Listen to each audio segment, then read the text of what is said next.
that do not speak Somali. So for that reason, I wanted to welcome everybody. This is open to the community. You're all welcome. We would love you to celebrate with us. The Somali Independence Day. Today is the 58th the celebration of Somali Independence Day.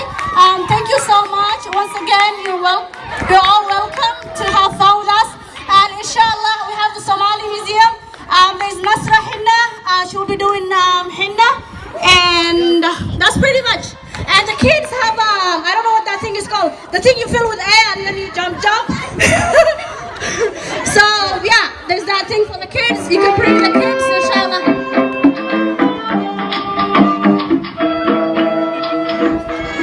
And what can I do? Inshallah, there's a community center. It's opposite Robbins Island. Inshallah, we'll be doing an after party there. You're all welcome. Inshallah, it's gonna be lit. We're gonna be tied up. You can leave the moms here. Yeah. And asmana ku sheega marka galabta marka inta ka tagno waxaan aadi doonaa community center ka meesha leegta oo Robbins Island horteeda ka soo horjeeda ayaan aadi doonaa dhalinyarta maamooyinka xaafadda laga soo tago hadda ha imaadan laakiin